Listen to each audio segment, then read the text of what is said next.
we see that? Yeah. Beautiful. Yep.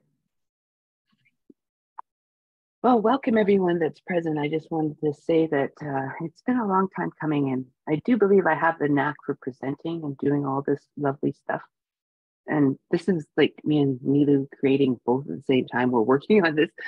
And it's like, oh, you're working on this. It's like, okay, so this is what we've come up with on Canva. So I'm Claudette Cardinal, the Pokweni from Treaty 6 territory, Bear Clan, Musqueam Clan, and I'm on the Squamish side of the territories today.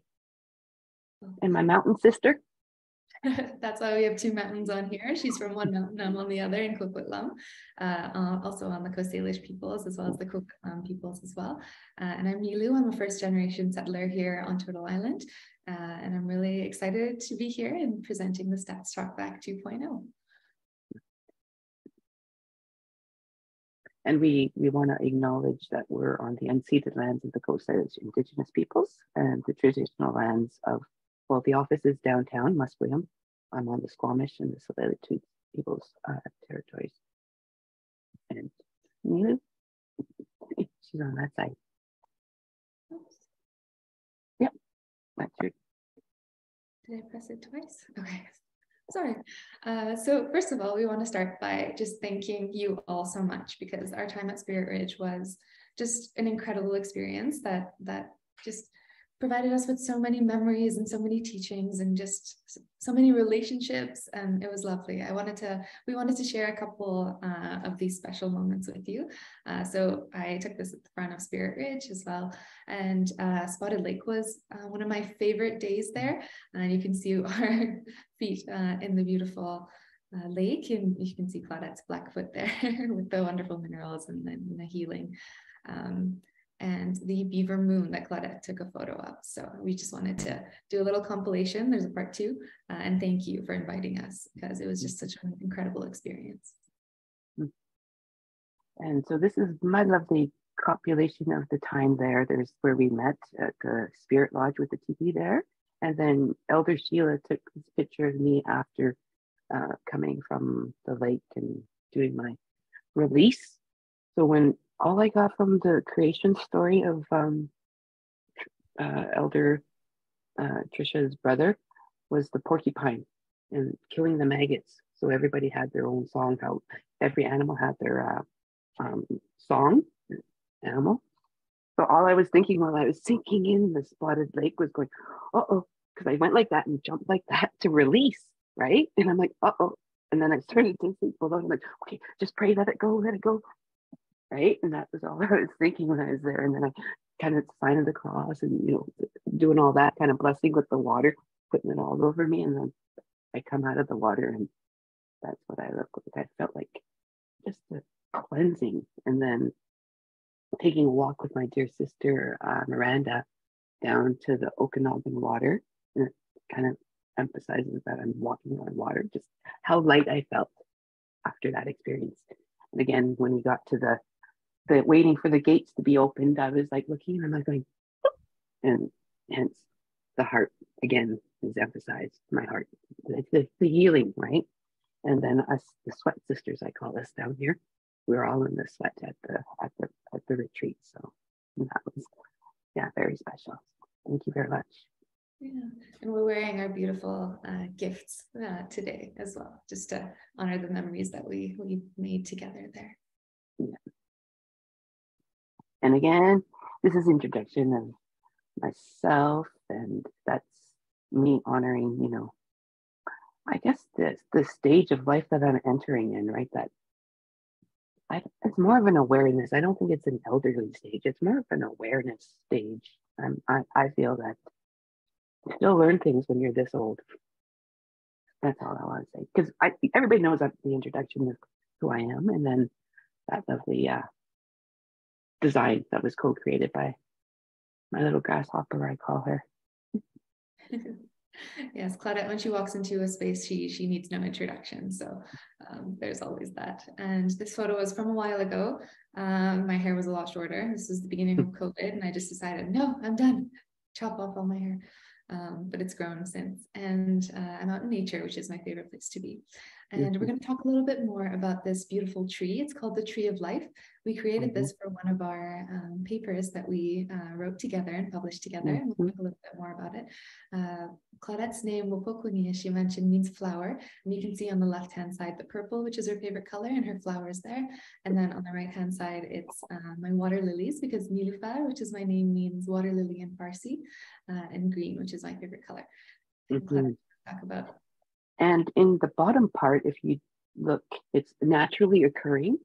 The heart is where the root system takes and everything flourishes from that. So there's a heart intertwined in that. And it was like, wow, that is just emphasizes how when you get to the root of the problem, the heart medicine you work with will make anything flourish from what comes from that soil. That was our creation. Yeah. Next slide. Planned. The heart came just naturally. This wasn't something that we requested to be in the photo. And everywhere we go, Claudette finds hearts. Like at Spotted Lake, she finds heart rocks. So it's a pattern, and it's lovely. Uh-huh. And then just a little more as I presented this at Wiser in 2020. And this is where that kind of concept came about in the last paragraph about we've been researched to death, and how I took that idea, put it into an abstract, and then the Stats Talk Back video was created with the original 5 individuals speaking about our medication and the side effects that we live with. And don't worry, we can send these slides out if anybody would like them. Mm-hmm. I talk in code. See, you know that colored code, and how I presented that. I think it was Renee, and I just kind of emphasized this, spoke about this, pop this, pop that, and then this is what I created. This is tamarack medicine in the back there. This is in Saskatchewan, Saskatoon. And that was the ancillary event that I resubmitted for CAR in Quebec City this year. So we'll be bringing the original Stats Talk back. And then this is where anybody that's attending CAR has that opportunity to come and be part of the original Stats Talk back and have, I'll let you introduce a little bit more. That's beautifully said. Yeah, so Claudette got accepted for CAR 2020 to host this wonderful event. But unfortunately, as you all know, COVID hit and things were canceled. So this year, we've been re-invited to go, and Claudette is going to present the very first, so Stats Talk Back 1.0. And what we sort of envisioned is having a panel of the 5 people that you'll see in the video, and us asking some questions about interaction with side effects of medications. And then with the panel, there's an empty seat on one of the sides. And what we were going to ask is anyone in the audience who has had experiences or feels strongly about any of the questions to come and sit next to our panel as an expert and answer the questions as well. So it would be a rotating panel of just sharing experiences, and to record that and to share that back with community and those that serve community, like healthcare providers. And your turn again. Sure. Yeah, I'm really excited about this. So the AHA Center had a special edition in their journal. It was called Allyship, and Claudette and I submitted a couple papers. The first one was Let the Fires Unite, Our Journey of Allyship, and that's just basically her stories of how we met and how this light of allyship ignited in our story, and how things sort of worked out, and how we're working together to advance the research and the work that we do, and the positive actions that we are inspired by. So as you can see, her beautiful heart barrette, and that's one of the quotes from our paper, is allyship begins with listening with an open mind and heart, and by embracing relationships that we are so lucky to find. And on the bottom, there's another publication that Claudette led, and this was actually her time as a CANOC community investigator. So at the time, the CANOC is a huge longitudinal cohort study that I coordinated for about a year.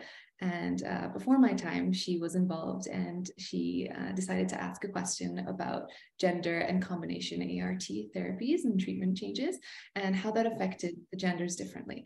So this is really where everything started. And she started to see that, okay, for men versus women versus other genders, there are differences in ART changes. And why is that?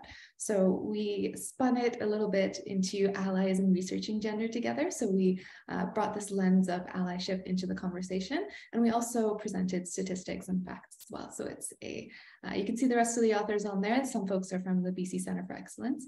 They're all amazing people. And I'm just so proud of Claudette for leading these 2 papers. It's a lot of work and a lot of back and forth, and she's just amazing. We also want to recognize the AHA Center, obviously, for letting us share these stories with everyone. And the 2 photos on the bottom. Claudette, do you want to talk about your beautiful heart that we're making into pins? Oh, yes. So that's my creation. So things come to me and I'm like doodling. I'm doodling with a purpose, right? There's all these little things that framework and stuff like that. So that's my contribution to like individuals living with HIV, that we are the heart of the community. So that's the pin that I'm like thinking of creating. So, and then lovely this, okay, I'm giving out too much information, but that little emblem is going to be on a gift to participants. So that's all I'm saying. People that are invited. So there's some little things that are being put together. And those are some of the creations that might be coming your way. Wink, wink. Yes, it's going to be care packages. And this beautiful ribbon and heart I'm actually making it into a logo for our project. And this is going to be on some pins. So if you're attending the ancillary event this year in Car, you might get one of these pins. Yeah. And again, emphasizing how we got started. It's there. It's July. In July of 2019, I brought my idea to Kate, who was my team lead that time. The abstract, how do ARVs impact our well-being? The abstract was accepted. And basically, we're sharing our experiences being a stat. And the goal of the abstract was to allow for all us individuals, people living with HIV and AIDS, an opportunity to represent themselves, and to share their story of how it is living with this disease and not a statistic. I really wanted to share that we are more than the numbers, and having living and lived experiences that need to be shared. So and then we spoke about the papers as well. And then the video that we're going to share with you, the original 5 individuals. And my vision is to go further than the paper and to give my peers from across the Turtle Island, the lands, which we've named wisdom carriers, because your truth and stories are profound wisdoms, and how the journey of living with HIV and AIDS has kept us all alive, and with the drive to continue to educate individuals who, with these strength-based messages to the public, and to show the human side face of people who have had to take these pills every day and the side effects from them. And this is where the project concept of the Stat Talk Back 2.0, and I'm welcoming people from across all walks of life, from all 4 directions, and to really understand why there are higher rates of regimen changes, and listen to her histories. Beautiful. So I think you guys are all anticipating this beautiful video now. I think maybe some of you have already seen it, but I'm gonna share this. It's a short, I think it's just 5 minutes. And so I'm not a whiz yet. I know it's been a year and I still can't do this very efficiently. Okay, can we see that okay? Wonderful. Yeah. Can you let me know if volume works? Yep, it's working. Oh, I don't think we're not getting the volume, if there's supposed to be volume. My name is Nilou. Okay. Yeah, it works. Oh, okay. We can I'm an immigrant settler here on Turtle Island. I've been gifted allyship, and as an ally, we fight. We fight to educate, to inform, to erase stigma, and to catalyze passion for doing research in a good way. We can only learn so much from statistics without any voices. So now we're talking back. Hello, I'm Maluba, or you can call me Maluba. Pensei, my name is Wapokweni. My name's Sean, and I often go by the name Mortis Feynman for artistic purposes. Hello, everybody. My name is Tim. I'm a gay white male, 54 years old. I grew up in Ontario, moved to BC. Kwe, Ninja Luisi Valerie. My name is Valerie, but that is my GST name. The name given to me 4 days after my birth was the one the Eagles watch over. I was gifted the name Nodiwenda, which means wolf eyes, from my Dene family. And I was gifted the name Auntie from the Torres Strait Islanders. I am Mi'kmaq, Haida, Gypsy, and UK Islander descent. And I am a grandmother and a mother. I was born with HIV in 1993. I was diagnosed in 1995 and have been on medication ever since then. I was diagnosed in 1992. I began taking a medication at that time that I would describe as a grade 3 science experiment. So I decided that because I was watching everyone around me die, that I wasn't going to take that medication and take my chances. By 2004, I had advanced HIV disease or AIDS. I was diagnosed with HIV in 1992, and I started my meds in 1995 because my doctors said that the meds were so strong and to wait. I've always been more of a guinea pig. I do what my doctor tells me. I don't complain. I guess it's my Germanic background, you know, just take your pills and do what you're told. I got HIV in 2004, was diagnosed with AIDS in 2006, and finally went on medication in 2008 and suffered many, many side effects. One of the things that annoy me is this question I'm holding in front of you today. One of the lamest questions on the planet to ask somebody that's living with HIV today. Because I was born with HIV, sometimes people think I should be used to the medications, but my side effects started with taking medications really young and them just cramping my style. And then of course the stomach aches, the fevers, all sorts of things. And now growing into a woman and discovering more side effects. I was lucky enough to just sort of fall into a medication that worked for me, and I took it for approximately 15 years. And then the generic drugs came along, and it led me to a planned vacation from my drugs. Again, I was lucky to have survived that and had no viral load for several months. When generic drugs came out, I suffered even more side effects. And I'm now learning that the binders of lactose are put in those medications. And as an Indigenous person, I cannot tolerate lactose. So this has given me a passion and a fire to fight for change. I am a change warrior. I used to hide behind masks, the masks of addiction, homelessness, and no self-worth. I identify with this mass on so many levels of how I felt when I was diagnosed.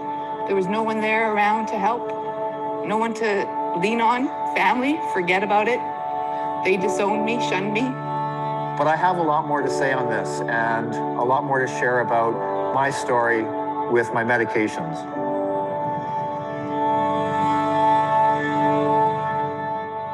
I've lost both my parents to HIV, and I'm now discovering how to advocate to myself and want to know when something is enough for me. But ultimately, I am more than my pills and more than my HIV. I'm now again on something that seems to be working, and in that sense, it's working well enough that I can take my mask down and let the world know that I'm actually a survivor, a long-term survivor of HIV. Yet today, I stand before you as a change warrior to change the way that we live our lives and to advocate for those that do not have a voice of their own. I'm not hiding behind masks anymore. I had to become my own advocate and a rebel to get the services that I have today.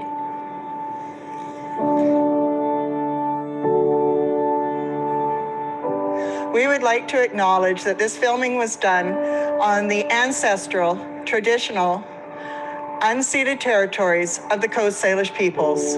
We honor their lands and their waters, where we live, love, work, learn, and play.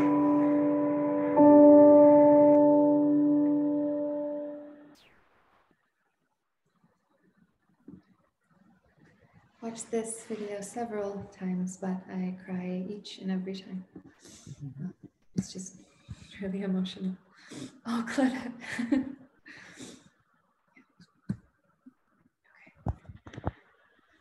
Yep. All right.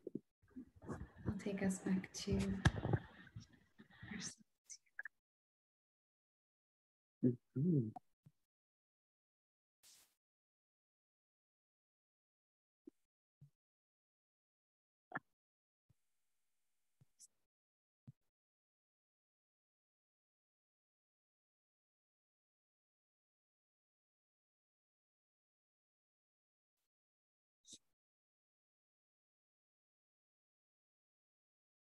There we go. Did you want to speak about your lovely poster? Sure. Mm-hmm. So, as I'm sure you guys can see, this is why we're so passionate about this work, because the shared histories and her stories and experiences that people have are of so much value and of so much importance. And it's just so important to share these and for people to see and to hear. And also, it's a wonderful healing opportunity. When we talked about how this made everyone's heart feel after we did the filming, everyone just felt lighter, they felt supported, we felt loved, and just being in a community where you feel like other people understand you just made this process just such a beautiful one. So we wanted to do Stats 2.0. So the Stats Talk Back 2.0, this is the poster that we created together. We're going to go into some more detail about the framework that we use, what the powerful positive action statements that Claudette coined are. And this is the poster that we're sending to folks, inviting them to be a part of our project. It just has some information about where it all began, so things that we shared with you, as well as a couple of sample questions that we're asking them to do. Oops. And then for the personal invites, this is what I created and sent out to individuals already for the ones that have made the invite list so far.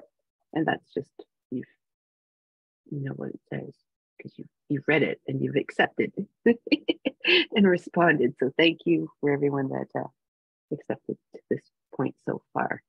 And for the ones that don't have the invite, we'll put that poster out for how many spots we have left. All righty. And again, you want to talk about that? Yeah, so this is the framework we developed when writing the grant together, and it's a wonderful one. So we obviously are advocates of community-based research. We put our own little spin at it. It's called the Community at the Heart framework. So essentially, community is at the heart of all projects, all our work, all our initiatives and collaborations that we do. And this is not a 1, 2, 3, 4-step process. This is a cycle. So you can join at any time, leave at any time. The point there is to hit all of these components during the research process stage. So initially, we want involvement and leadership of community and not at just one stage, at all stages. So for this project, we're reaching out to our wisdom carriers, and what we're doing is we're giving them the freedom to do the video however they like. So we have a couple questions that we'd like answered and one statement. The rest is up to their creativity and however they'd like to represent themselves. So community is leading the work of this project. We will engage in reciprocal learning and teachings, which I think is so important in all the projects that I've been involved in that are community-based. I've learned so much being on the researcher side, which is like the opposite of what usually happens, is like researchers go in and they gather data, but that's not the case here. We learn from one another and our histories, and we change language, and we do that throughout this process. So it's a continual loop of reciprocal learning and teachings. And in that sense, we also provide the support that might be necessary as well, as that's our responsibility for those who are conducting this research. We respect living and lived experience and expertise.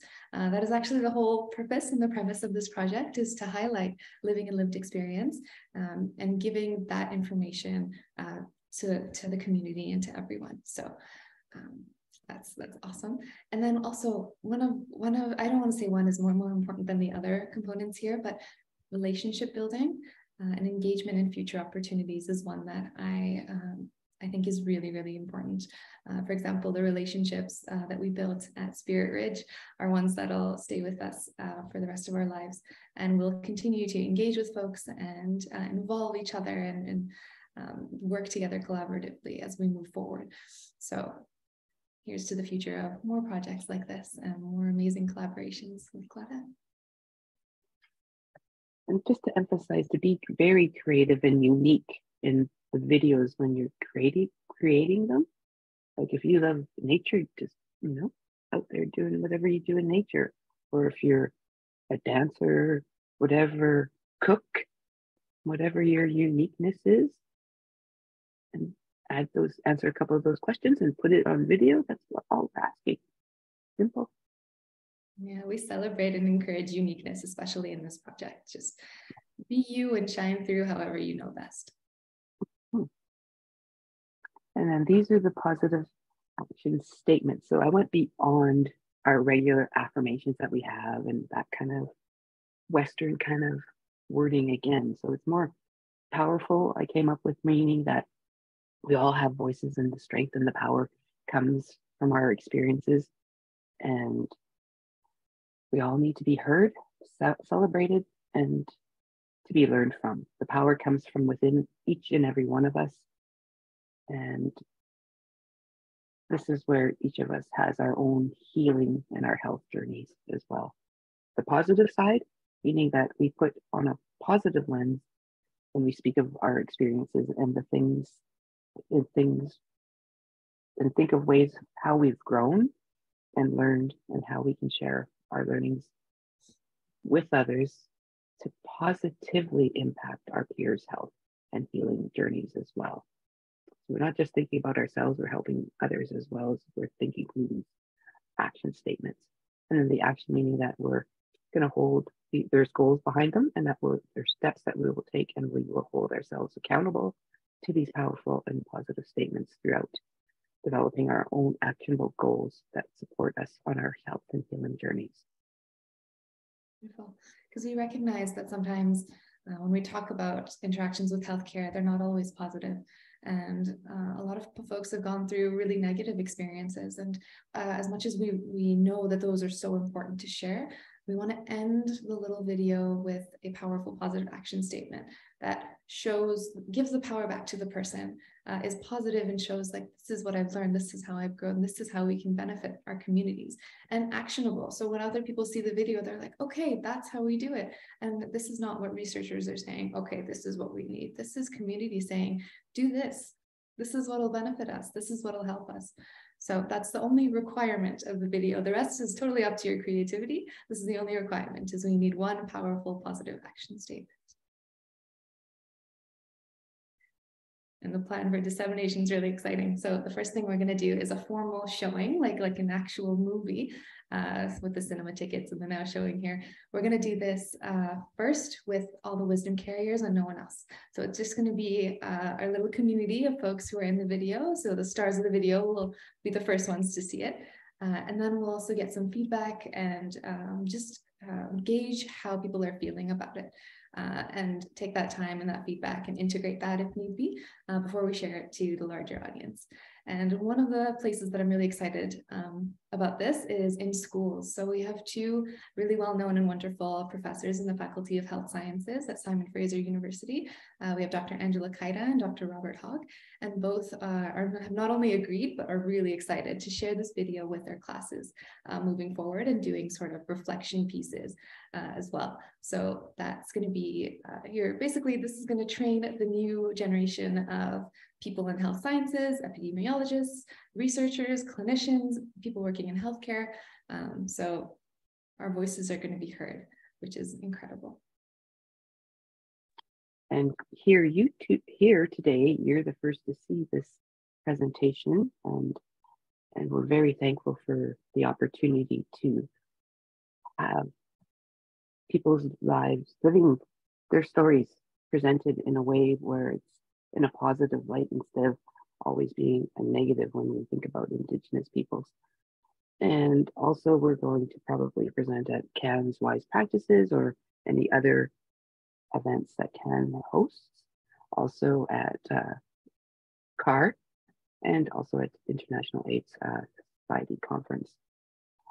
And this lovely little bar graph is emphasizing that we're more than the statistics and the bars and the graphs of how we're always presented. And like the statistics were the overrepresented population. I just wanted to say that when we were at Spirit Ridge, myself, Denise, and Nilou were walking up. I think it was almost the last day of presentations. Michael, would this be a cool indicator? Take a picture of all of us, and we're overrepresented in the stats. That's what I'm just trying to emphasize there. That this will be.